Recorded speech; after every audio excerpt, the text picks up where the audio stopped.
student at the University of Minnesota, and his paper joined with John and also Mike helped me a lot. Okay, actually that's a very heavy paper, but after I figured that paper and I got my degree.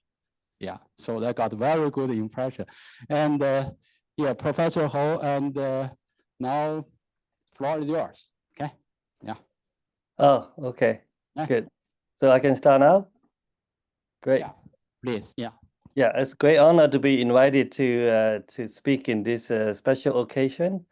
I'm sorry that I cannot be there in person due to some other prior commitment. So John and I have known each other for more than 30 some years. When I was a postdoc at Quran, I started in 1987. I already know John. I think John was in his final year as a PhD student with Russ Cavendish.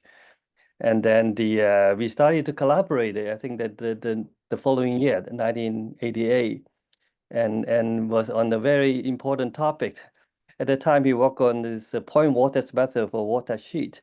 I was very surprised that he could manage to get it to prove a convergence of the point vortex method for water sheet. So then we very naively thought that maybe we can do it for the 2D Euler equation for smooth initial data. That at the time the leading authority considered this is impossible, but we were too young to try to do something different. And then to our present surprise, we actually can prove it. So with John and Jonathan Goodman, so we actually proved that the 2D vortex point vortex method and also later 3D point vortex method converge for smooth initial data. That caused a lot of surprise to the applied math community, and also got us into some minor trouble. And then we started to collaborate since then, and then working first with Professor Tom Beal at Duke University and on the generalized point vortex method for water wave equation.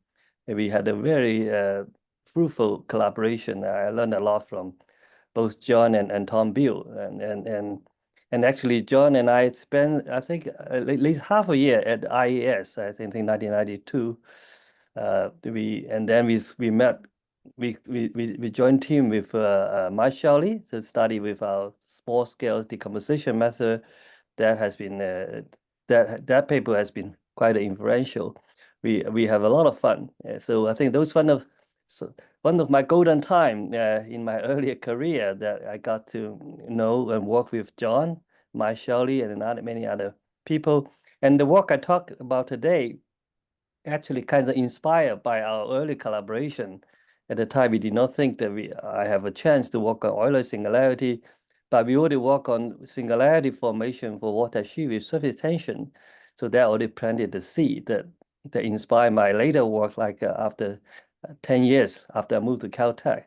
So very much cherish our long-time friendship and collaboration with John. You really make a very important impact to my academic life and also make my personal life much more enjoyable.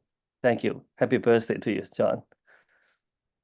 So today I want to talk about some new work. So some more recent work on the potentially singular behavior of a 3D incompressible Navier-Stokes equation. This may not be the right audience to talk about this, but this has been a topic that I've been working on for the last few years, past decade or so. So many of you have heard about Navier-Stokes equation, incompressible Navier-Stokes equation. It has been around for many years and has been used to study the weather forecasts, to model the waterway, the current and turbulent flow, and has many applications. But the mathematical speaking, there's still a lot of things that we do not know. For example, the global regularity is not known, right? Or can it form a singularity in finite time? This is one of the clay millennium million-dollar question still open. So, for example, when you take the airplane in the landing or takeoff, you can see the huge vortex generated behind the ring tips, right? So that is governed by Navier-Stokes equation. This is a homogeneous turbulent flows generated by numerical simulation. So this is all described by this very interesting Navier-Stokes equation, right? So U is the velocity field here, P is the pressure, this is the viscous term, and the flow is incompressible because you have the velocity field set in a divergent free condition. So if you drop the viscous term, that would be the 3D Euler equation. So that is, many people, if you ask people 20 years ago, most people tend to believe the Euler have a singularity, but very few people believe Navier-Stokes will blow up in finite time, because they thought the viscous term will really help to stop any singularity. If you take the vorticity, which is a very important quantity in the fluid, so we define as the curl of U, you can see that this equation will be equivalent to the vorticity equation, right? So the curl of this advection term turn into two terms. One is a advection of vorticity, one is a vortex stretching term, which is exactly equal to 0 in two-dimensional case. In two-dimensional case, vorticity only pointing in the z direction. It's a scalar vorticity, and this term exactly equals 0. So there's no vortex stretching in two-dimensional case. So the 2D Euler or Navier-Stokes equation has long been known to have global regularity if you start with some regular initial data. But due to the presence of this term, which is this, because you can recover the velocity field from vorticity through the so-called Biot-Savart law. So gradient U, it is can be related to vorticity through the so-called Riesz transform, which is homogeneous operator of degree 0. And it is a boundary operator from LP to LP. So formally, this vortex stretching term scale like omega square. But this is a non-local operator, so actually there could be a lot of cancellation due to this non-locality. So so far, for Navier-Stokes equation, we only know for small initial data there's global regularity. For Euler equation without viscosity, then only very recently we demonstrate that with a finite time singularity from smooth initial data. So there's been a lot of people studied the 3D Euler on Navier-Stokes equation. So one of the most well-known results due to Buchanan-Maida, 1994. This is for 3D Euler equation. They give you the blow-up criteria that maximum vorticity have to blow up at finite time if this quantity blow up at the capital T. So the vorticity have to blow up more, or have to blow up in a way that it has to be faster than 1 over capital T minus C, so that it is not integrable in time. So my earlier work was inspired by the work of Konstantin Pfefferman-Maida in 1996, where they recognized that the vorticity unit vector, you write the 3D vorticity field as the amplitude multiply unit vorticity vector. So if the unit vorticity vector has some regularity, they call geometric regularity, in the sense that the curvature or the gradient of vorticity vector in the local region contain a maximum vorticity is L2 integrable in time, plus the assumption the velocity field remain bounded, then there's no blow-up. So with my former postdoc, Jen Deng, and also Xinwei Yu, my former PhD student, about 10 years later, so we're using a Lagrangian description because this geometric regularity require the curvature is well behaved in the order 1 region up to the blow-up time, which is not quite physical. So we're using a Lagrangian formulation by follow a Lagrangian segment of a vortex line, but the arc length of the segment allowed to collapse to a point at the blow-up time, capital T. We replace this regularity criteria by the curvature being integrable along the local arc length, and also we replace this velocity field being bounded by the maximum velocity field time integrable in time. So this is much more difficult to violate, right? And I also mentioned there's a recent exciting result by Tarek El-Guindi. He showed that for axisymmetric 3D Euler equation with no swirl, which is very surprising, but he worked on very weak regularity class, the angular vorticity only in the C alpha class with alpha very, very small, like 10 to the minus 14. Then he showed that it can form a finite time singularity. We know that if you have a C1 initial condition for axisymmetric Euler with no swirl, then there's global regularity because there's an extra conservation quantity for this axisymmetric no swirl. For Navier-Stokes equation, there's also a similar result. There's a lot of people work on it. So for small initial data, it's been known that the 3D Navier-Stokes equation has global regularity. But for large initial data, we do not know. It is a supercritical nonlinearity. There's different kind of non-block criteria. This is one of the most well-known results that if you have some control of the LP norm of velocity field in space, and also LQ norm in time with PQ satisfy this inequality, then there's no singularity up to this capital T. There was a well-known Cavalli-Cohn-Nuremberg result in 1982.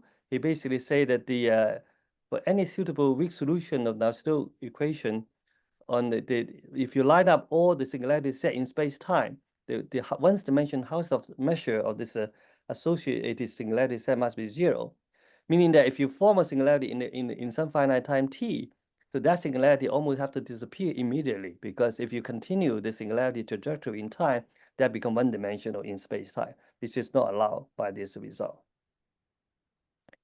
So due to the extreme difficulty of the finding either a counterexample or people cannot prove global regularity theoretically, so many of them are physicists, they're trying to use numerical simulation to find a counterexample.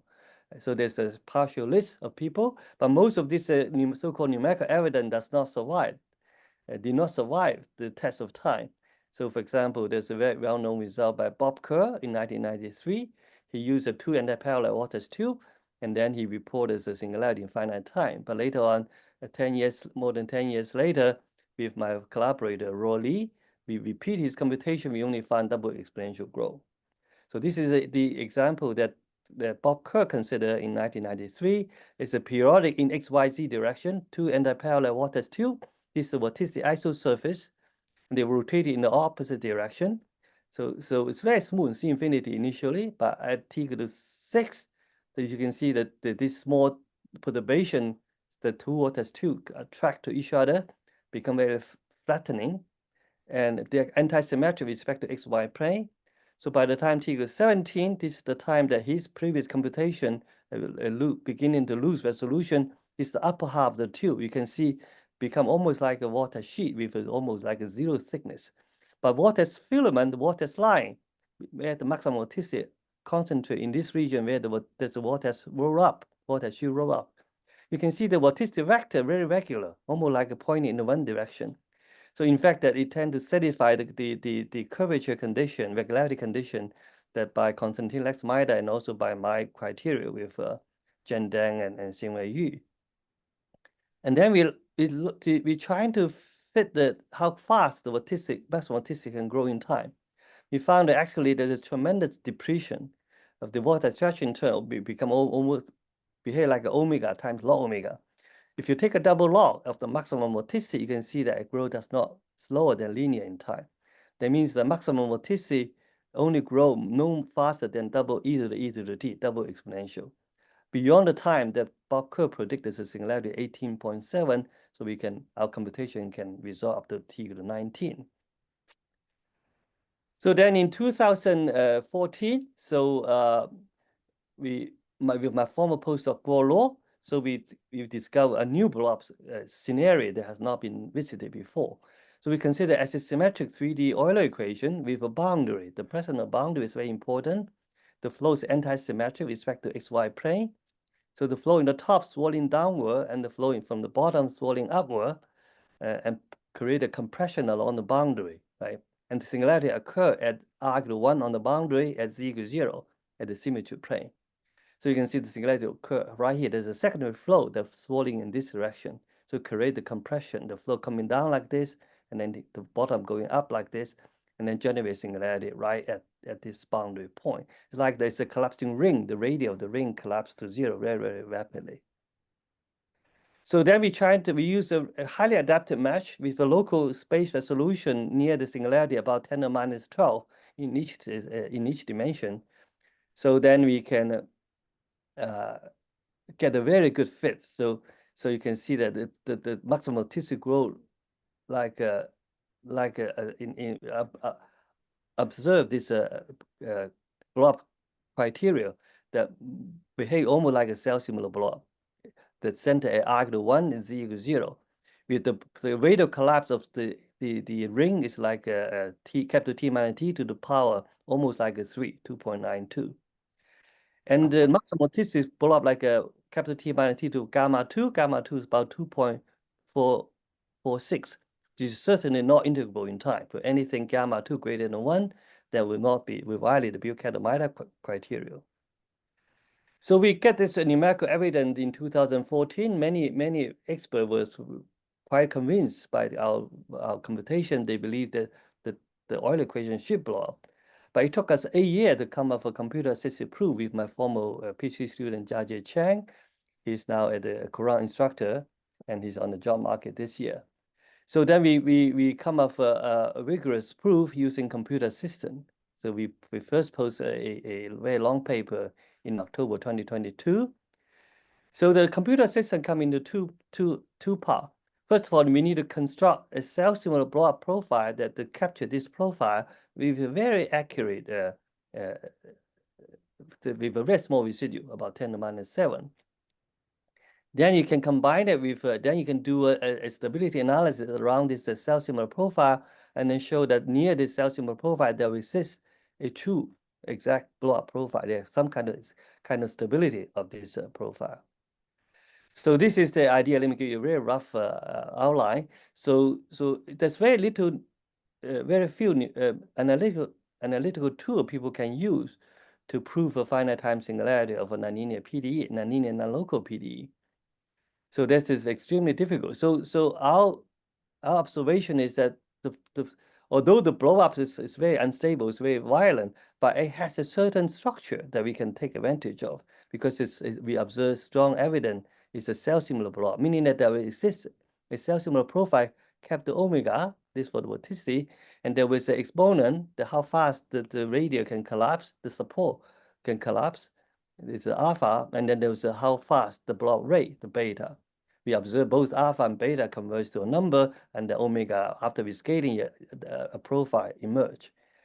So so when I was a postdoc at Quran Institute, I learned from George Papanikolaou and Dave McLaughlin. They use so-called dynamic rescaling method to compute the blow-up of cells, the cell-similar blow-up of a nonlinear Schrödinger equation.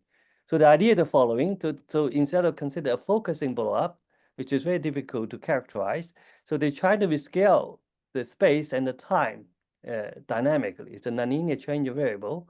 So to rescale the time, you rescale the finite time capital T to infinite time, and then you stretch the physical domain dynamically and put in a damping factor, so that instead of omega blow up, you want to have the profile converge to a finite amplitude profile, right? These three parameters, so it's a damping parameter here, there's a stretching parameter CL, they have to satisfy a equality to be equivalent to the original physical problem. So now we turn the question of proving a finite time singularity of the 3D Euler equation or the 2D Boussinesq equation into whether or not this after you rescale the problem, does it converge to a steady state as the rescale time go to infinity with a finite time mapped into infinite time. And if we have a steady state, then after some proper rescaling, you can recover this cell-similar profile capital omega. So that is our strategy. And also this beta and alpha is the limit from this parameter. When it converges to a steady state through the proper rescaling, you can also back out this scaling parameter alpha and beta. So that is the idea. So because we indeed numerical evidence suggests that the blow-up profile is very stable, meaning that for after a short time, like a target of 20 or 30, that the profile converges to the steady state exponentially fast. And because the profile after rescaling is no longer singular, it's very smooth, you can use a standard numerical method with high order, you can get a very accurate approximate profile. And then you analyze that stability. So for example, you have a very accurate approximate numerical profile with a very small residue near the singularity, about 10 to the -10.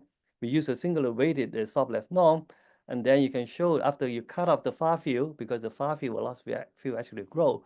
In order to have a finite energy blow up, we have to cut off the far field, and then you have a modified initial data. Then you analyze the stability. You use a rigorous mathematical functional using some idea from optimal transport. You can establish that near this approximate cell-similar profile, there was there's a contraction, there's a damping, right? Meaning that if you start with the initial perturbation inside an energy ball of radius delta small enough of the same order as your numerical residual error, then you can never escape because you have a damping effect for the linearized operator. From there, you can also demonstrate nonlinear terms are also stable, so you can never escape. It's like a black hole.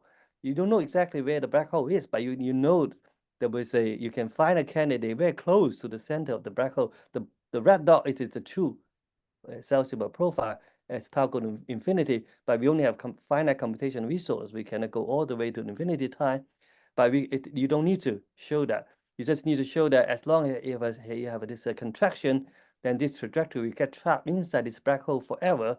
Then after you scale back to the physical space, you will get a finite time singularity. So that is our strategy. But paper is very long, but the idea it is can be described just like what I just said.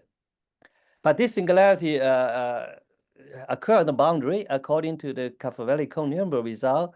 The space-time set, the singularity set in space-time, the dimension must be strictly less than 1.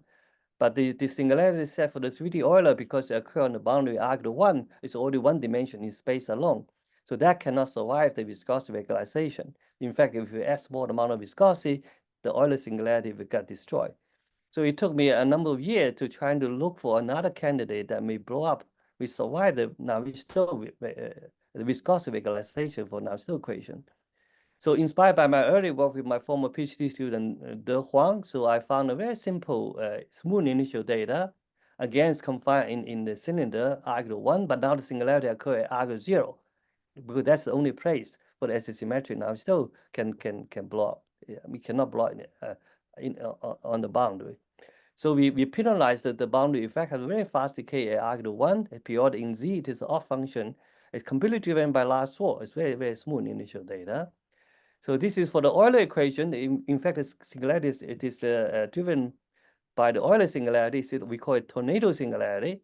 So this is the upper half of the part because it's symmetric. It's anti-symmetric. So there's another one below it. So this is the streamline. It gets sucked into the symmetry plane in the XY plane, and then attract to the symmetry axis, and then get carry up and then coming down, right? And then there's the support of the maximum vorticity center in the donor in the ring that with the radial collapse to 0. So the singularity really occur at arc 0. So the mechanism is driven by 2 antiparallel dipole, vortex dipole. This is the angular vorticity field. You can see that the vorticity generate hyperbolic flow that carry the maximum vorticity towards the symmetry axis at arc 0 at arc 0 and z 0. To the singularity actually occur at the origin, but you have to overcome the destabilizing effect, the flow trying to carry them away from the origin. So you have to pick the initial data in a very careful way so that the singularity cannot escape, right? You have to somehow the nonlinearity, the vortex stretching and nonlinearity alignment somehow anchor so they get this maximum vorticity push towards the origin, overcoming the destabilizing effect, the transport trying to push the singularity away to prevent a singularity. So then we check against the Buchanan-Maida block criteria. You can see the maximum vorticity, this for Navier-Stokes now. So we find out viscosity about 5 times 10 to the minus 3, relatively large viscosity. You can see the maximum vorticity compared to the initial maximum vorticity grow by 10 to the power 7. And nobody has reported such a rapid growth of maximum vorticity for Navier-Stokes equation. This is the honest Navier-Stokes equation. And also, we check against the Buchanan-Maida criteria, you can see the maximum vorticity indeed grow violate the Buchanan-Maida criteria. And the singularity now, unlike the Howell blob scenario that occur at arc 1, 0, 0, now brought at the origin, right? You can see this is the one of the component of maximum vorticity. You can see it really brought at the origin, right? But we do everything, all the computation in the transform domain. So we dynamically make a change variable, like a tensor product change variable. So change from R to rho and Z from eta controlled by a few parameter. So everything in the transform variable, the profile become very smooth. You zoom into this the singular region, you can see there's almost like a cell-similar blob structure that emerge. So you can do uniform mesh in the rho and eta domain. Then when you map back to the physical domain, you get highly adaptive mesh. So then we trying to check how fast the maximum vorticity grow. So so indeed, actually, it grow faster than 1 over capital T minus T. Have a log correction that appear in the denominator. So it certainly violate the Buchanan-Maida criteria. And actually, it blow like an almost cell-similar blob with the rate of collapse in the it's like a square root capital T minus T, actually divided by a log factor, a log correction. But this is the only scaling which is compatible. The viscosity and the vortex stretching are nearly balance each other. If you remember for the whole law blob scenario for the Euler equation, that blob at the boundary, this exponent is close to 3, capital T minus T to 3, so that it can viscosity will really dominate, will kill the vortex stretching term. But the square root is the one that exactly balanced. The linearity and then viscosity exactly balanced. It took us a long, long time to find such a blob scaling that the viscosity will survive. And the velocity field also blow up, unlike for the hollow blob scenario, velocity field blow up like 1 over square root capital T minus T. And there's different kind of blob criteria. For example, there's a result by Vladimir Zwerek and collaborators. They say the pressure has to go to minus infinity if there's a blow up. So indeed, we observe that the pressure go to minus infinity as it approaches to the origin. And the pressure is actually blow up like a 1 over capital T minus T, the maximum pressure. And we check against the Serine type of blob criteria for different P and Q. You can see that indeed there's very rapid growth, right? For the different component, P to the 4, Q to the 8, and P to the 6, Q to the 4, right? You can see the sudden change. And we also try to monitor the competition between vortex stretching term and the diffusion term. So in the axisymmetric case, we introduce U1 equal to U theta divided by R. Omega 1 is omega theta divided by R. We can see the vortex stretching term, the nonlinear term, and the diffusion term indeed balance very well. At the location maximum U1, you can see after some transient decay, and then they completely balance each other. In fact, the vortex stretching term is slightly larger, by a factor of 5, larger than the diffusion term. And for the vorticity, the omega 1 equation, again, the nonlinear term actually has slightly grow against, so also dominate the viscous term. And this non-local vortex stretching term, psi 1 sub z is a non-local term. It's the stream function. You can see the nonlinear terms, actually the ratio between psi 1 sub z over U1 has grow in time like a log factor. So that shows that this is scaled faster than U1 square, roughly like a U1 square, but have an upward trend. So this is end of my talk. So this is a very short summary for what we have done. In the first part, I reviewed what we have done for the 3D Euler as a symmetric Euler singularity with inspired by my earlier work with my postdoc Guo Luo, and then with my former PhD student Jia Chen, we come up with a computer-assisted proof to rigorously justify that the blobs occur in the boundary. Actually, it is true. So the two as a symmetric Euler equation has a blob with a very similar blob scaling. And then in the second part of my talk, I present a new class of initial data that could lead to potential blob of 3D Navier-Stokes equation, which is have very different behavior. Singularity occurs, the traveling waves, tornado type of singularity occur at the origin. And the blobs are nearly cell-similar, not exactly cell-similar. We know that 3D Navier-Stokes equation cannot have an exact cell-similar blob, but with a log correction. Okay, so that makes it much more challenging to analyze it numerically. So because you have to develop a new analytical tool to account for a log correction. But this log correction has been observed for some linear heat equation, Kalos-Segal equation, and linear Schrödinger equation. So some people already developed some tool to handle this. So we are in the process trying to develop a new analytical tool to allow us to handle this log correction or type 2 blob for the incompressible 3D Navier-Stokes equation. So we have made some initial progress, but it's still a long way to go. So with that, I finish my talk. Happy birthday, John, again. Thank you for this beautiful talk. So yeah, questions? Yeah. Well, wonderful.